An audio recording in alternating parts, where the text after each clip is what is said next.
My name is Zoe Leonard. I'm 34 years old. The day of my divorce settlement, my stepsister Tiffany walked into the conference room wearing my wedding ring. She sat beside my husband, one hand resting on her pregnant belly, and smiled. "Don't worry, Zoe," she said, sliding $100 bill across the table. "I'll take better care of Connor than you ever could. At least I can actually give him a child." My father stared at his coffee. My stepmother adjusted her pearls and smiled. Connor, the man who held me after 2 miscarriages, wouldn't even look at me. My lawyer Vivian placed one folder on the table. She didn't open it. She just rested her hand on top and said, "Shall we begin?" They thought I came here to lose everything. They had no idea I came here to end them. If you've ever been humiliated by the people who were supposed to protect you, drop a comment and tell me, and let me know what city and time you're listening from. I love knowing where these stories reach. Like and subscribe if you want to know what was really inside that folder. I'm Zoe. Let's go back to the morning of the settlement. That morning, I woke at 5:48. I had slept 3 hours. I made coffee twice as strong as I usually do and drank it standing over the kitchen sink in the cottage I had been renting in West Asheville for 52 days. The sky was still the color of bruised metal. In the bathroom mirror, I put on the pearl earrings that had belonged to my mother. They were the only piece of her jewelry that had survived Patricia. The bracelet had been lost in 2009. The brooch had been hidden in a curio cabinet for 19 years, and the wedding ring my mother had worn for 23 years had been sold for 40 cents on the dollar in a Buncombe County estate sale my father organized without telling me. The pearls were small. They had been small enough to forget. That was how they had stayed mine. I looked at myself for a long time. Mascara waterproof, hair pulled back, a black dress I had bought at Belk in March. Not the dress I wore to my mother's funeral 19 years ago. I had thought about it. Then I decided that today was not about my mother. Today was about her daughter. My phone had a voicemail from Patricia from the night before. I listened to it for the 3rd time while I drank the second coffee. "Zoe, honey, your father and I just want you to come tomorrow with a soft heart. Tiffany's been through so much. We're praying for you." I deleted it. Caroline Pierce, my co-worker at the boutique hotel where I worked as group operations manager, had texted at 6:12. "You don't have to do this alone. I can drive over. Just say." I wrote back. "I have to walk in alone. Thank you for everything else." I drove the Subaru I had owned since 2014 over the French Broad River Bridge as the sun was lifting through the trees. NPR was on quiet. I passed the exit ramp that led to my father's house in Black Mountain. I did not turn off.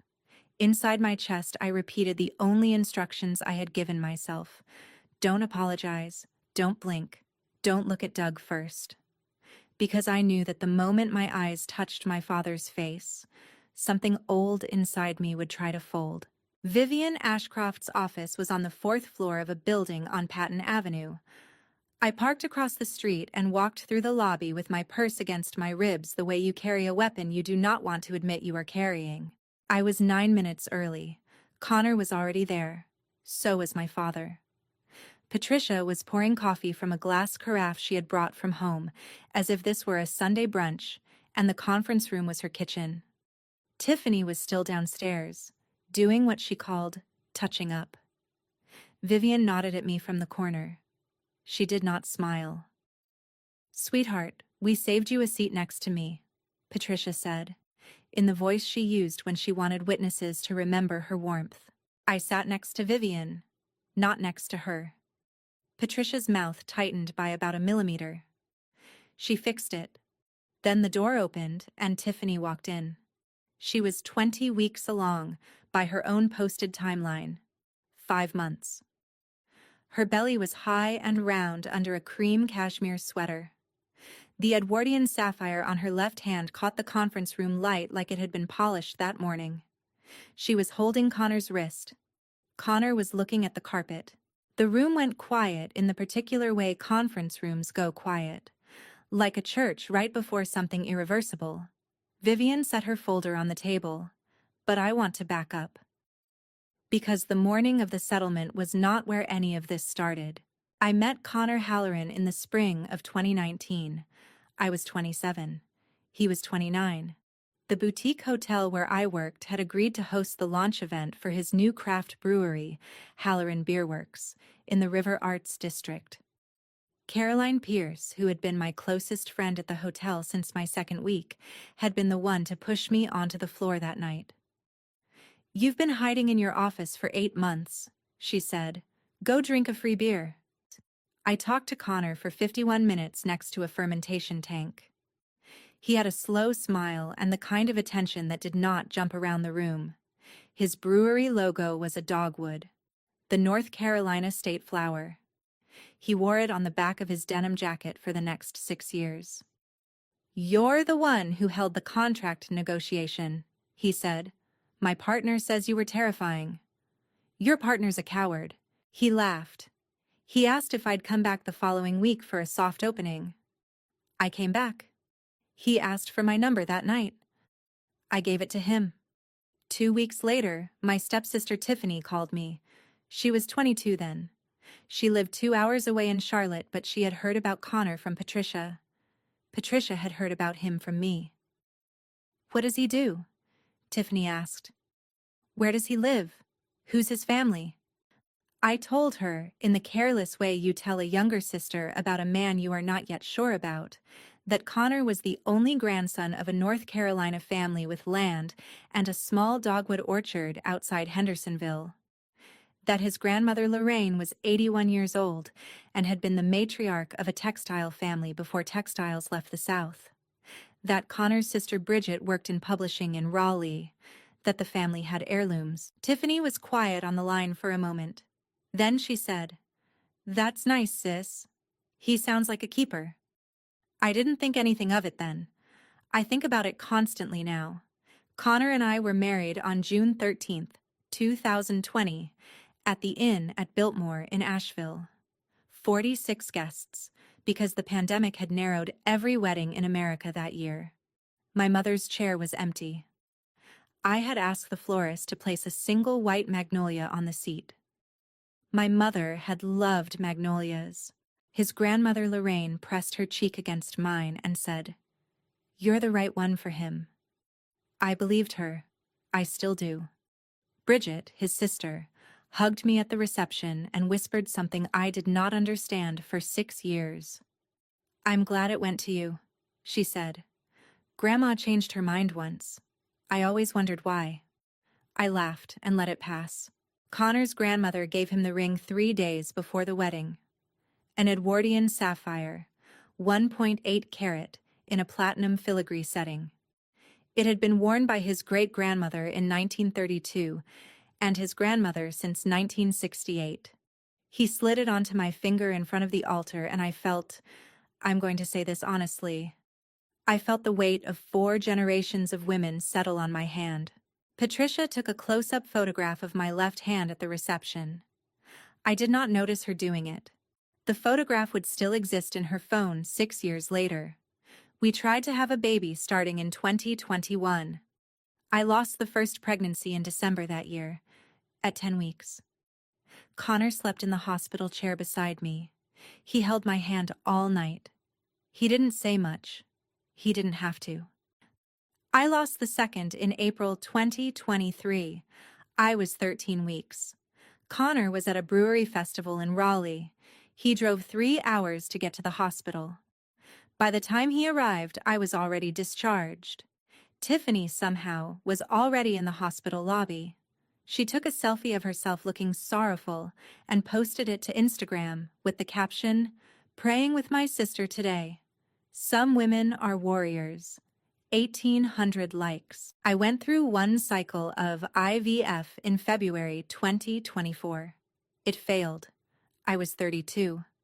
I sat in the fertility specialist's office and signed a form that said I was discontinuing treatment. I didn't cry. The doctor, a kind woman named Reyes, said, "Zoe, your body has done everything it can. There's no failure in stopping." Connor came home that night and looked at me and said, "I just thought you'd cry. I didn't know what to do." That was the first sentence he said in our marriage that I could not unhear. In May of 2024, Tiffany started coming to the house. To help. That's what Patricia called it. Help. My mother, my biological mother, had a stroke that month and went into a nursing home in Hendersonville. I was holding 2 full-time jobs at once, running operations at the hotel, and driving 40 minutes each way 3 times a week to feed my mother the kind of yogurt she still recognized. Tiffany was, in Patricia's phrasing, between things. She came to the house twice a week. She made casseroles. She did my laundry. She rearranged my pantry once and apologized for it for an hour. She also stood, one afternoon, in front of my refrigerator, where I had taped my IVF calendar with little blue stickers for the injection days. I came in from the garage and saw her standing there, her finger tracing the blue stickers. "Just so curious, sis," she said, turning to me with a small smile. So curious. I thought she was being tender. I thought she felt sorry for me. I thought that was sisterhood. She wasn't tender. She was taking notes. I want to stop here for a second, because what comes next is the part where you realize a person has been studying you for years, the way a thief studies the lock on a house. And I know some of you are listening to this in a kitchen, or a car, or a parking lot, and somewhere in the back of your throat there is a name, a person you let in too long, a person you watched. If your family has ever made you the villain for telling the truth, drop a single word in the comments. Same. I read every one. And tell me where you're listening from. Stories like this travel through quiet kitchens. Now let me tell you about the night the marriage ended on paper. On the 7th of February, 2026, Connor called me. He said we needed to have dinner. He said there was someone with him. I asked who. He was quiet for several seconds. Then he said, "Tiffany, I chose the restaurant. I chose Cucina 24, on Wall Street downtown, because he had proposed to me there in 2019. I wanted to know whether he understood what he was doing. I wanted to see if he would flinch when he walked through the door. He did not flinch. He brought her in front of me. She walked in 3 steps ahead of him, with her hand cupped under her belly the way a woman who has been pregnant before would not bother to do. She sat across from me. Connor sat next to her. The server came. I ordered seltzer water. "Zoe, I'm so sorry," Tiffany said. One small tear. Exactly one. "We didn't plan it. It just happened."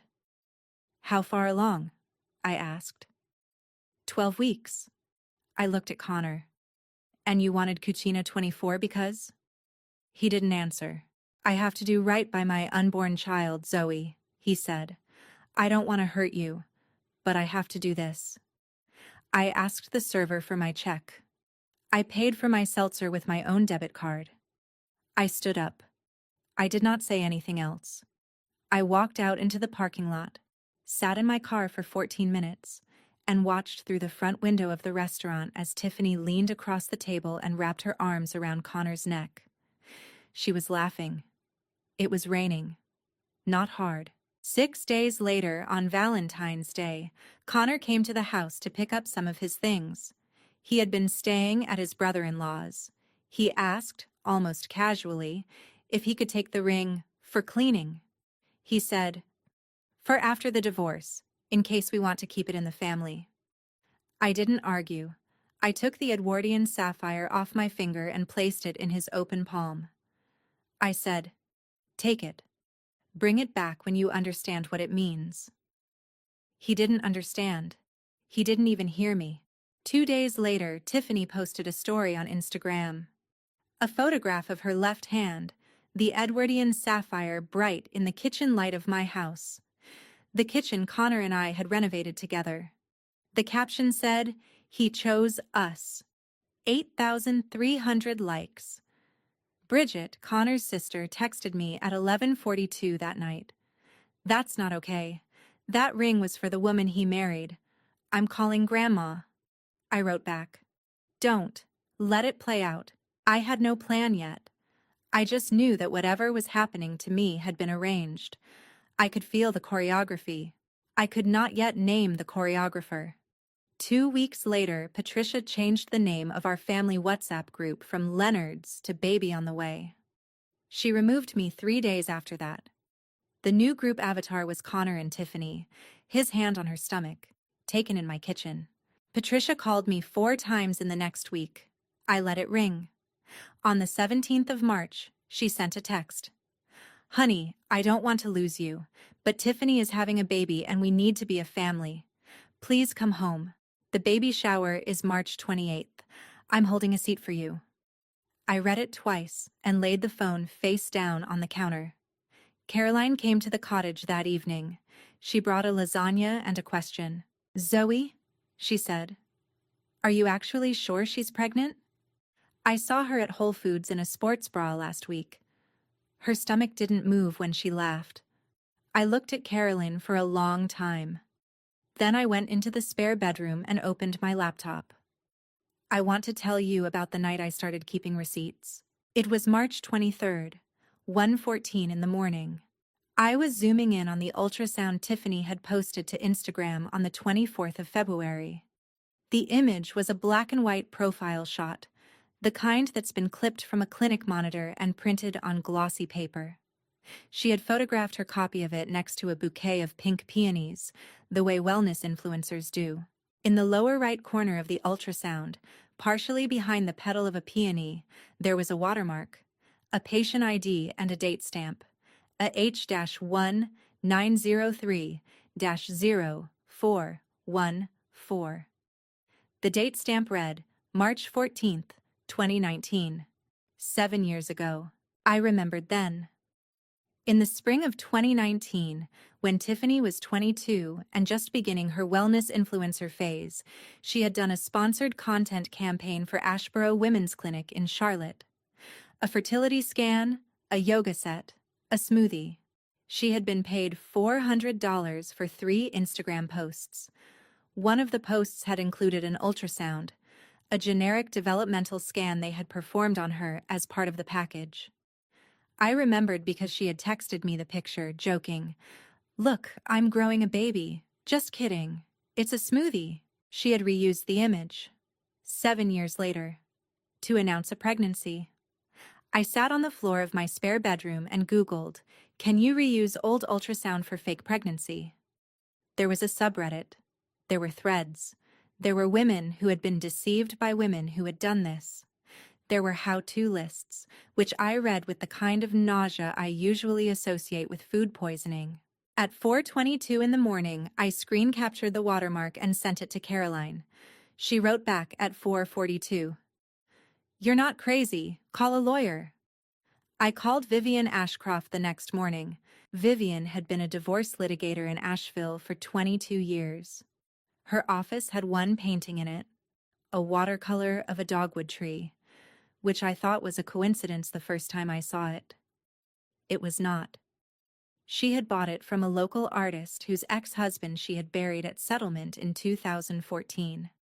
She let me talk for 50 minutes without interrupting once. When I finished, she folded her hands. "Zoe," she said, "I need to ask you something. Has your stepmother ever been in financial trouble? Have you ever loaned her money? Has she ever asked about your mother's estate?" I looked up at her. "Why are you asking about Patricia?" She wrote 3 lines on a yellow legal pad. Then she turned the pad around so I could read it. "Mother's estate, stepmother's pattern, Halloran heirloom." "This isn't just an affair, Zoe," she said. "This is choreography. We need to find the choreographer." I went home that afternoon and dug through the external hard drive where I kept old screenshots. There was a Pinterest board I had screen captured in the spring of 2023. The board had been Tiffany's, public at the time. Its title was "Faking It for Love." I had thought it was a joke about wedding dress trends. I had saved the screenshots because Tiffany sometimes deleted things. The board had 41 pins. I scrolled through them. They were not wedding dress trends. There were prosthetic pregnancy bellies, ultrasound apps, articles on how to gain weight realistically in the abdomen, tips on faking morning sickness. There were sample images of fertility clinic patient IDs, the formatting kind, the kind a designer would screenshot for inspiration. There were pins about fertility timelines. One pin Tiffany had captioned, "For inspo only." The cover image of the board was a mannequin wearing a maternity dress. The lighting and angle of the photograph were identical to the photograph Tiffany had posted to Instagram on February 24, 2026, when she announced her pregnancy. I forwarded the entire screenshot folder to Vivian at 11:11 at night. Then I went into the garage of my cottage, where I had set up a small writing desk under a yellow lamp, and I opened the brown notebook my mother had given me when I was 13. The first page of the notebook had been written in her handwriting. "Truth is the slowest receipt." I wrote one sentence on the next page. "I don't believe she's pregnant." I crossed it out and wrote, "She's not pregnant. I have to prove it without becoming the woman they say I am." My phone rang. The area code was 704. Charlotte. I picked up. A woman with a quiet, older voice said, "Is this Eleanor's girl?" I closed my eyes. "Yes," I said. "Who is this?" "My name is Joanne Whitaker. I knew your mother in college at Wake Forest. She used to braid my hair before exams. Honey, I have to tell you something. Are you sitting down?" I sat down. Joanne told me that she had recently retired in the fall of 2024 after 19 years working as a patient navigator at Ashboro Women's Clinic in Charlotte. She had not been a nurse. She had been the woman who handled intake forms, scheduling, insurance verification. The woman who sat across from frightened patients and helped them fill in their paperwork. In March of 2022, she had handled the intake for a patient named Tiffany Madsen, a bilateral tubal ligation, performed by Dr. Lillian Roth on March 14, 2022. Joanne remembered the name because the emergency contact form had listed Douglas R. Leonard, father. Joanne had grown up in Ashboro, the same small Piedmont town my mother had moved from when she went to Wake Forest. The name Leonard had stopped her at the desk. She had not said anything then. She had been a navigator, not a counselor. She had a job and a federal privacy law to follow. She had remembered, though. She had remembered for 4 years. "And then last week," she said, "I saw a baby shower invitation on Facebook. A mutual friend shared it. Tiffany Madsen, with your father in the picture, with a woman I didn't know calling herself her mother." She paused. "Honey, that girl cannot be pregnant. Not naturally. Not with a frozen embryo. Not at all. I broke no clinic rule to tell you that. I retired in October. I'm telling you what I remember. As Eleanor's friend." I sat very still. "My father drove her?" I asked. There was a long silence on the line. "Honey," Joanne said. "He sat in the waiting room for 4 hours. He drove her home. I don't know what she told him she was having done. I know he didn't ask many questions. Some men don't." "You said you knew my mother." "I did. And there's something else. Something Eleanor gave me to hold for you. I've been waiting 19 years for the right reason. I think this is it." I asked what it was. She said, "Come to Charlotte. I'll show you when you sit at my kitchen table." I drove to Charlotte 2 weeks later on the 11th of April. Joanne lived in a small craftsman in Plaza Midwood with a magnolia tree in the front yard. She made tea. Vivian joined us by video call. Joanne sat at her table and signed a 4-paragraph affidavit, notarized that afternoon, stating what she remembered about my stepsister's procedure in March 2022. No clinic records, no file notes. A retired employee's recollection as a private citizen. Vivian, on the screen, said, "This is enough probable cause for a court subpoena. I'll have certified records from the clinic in 8 to 10 business days."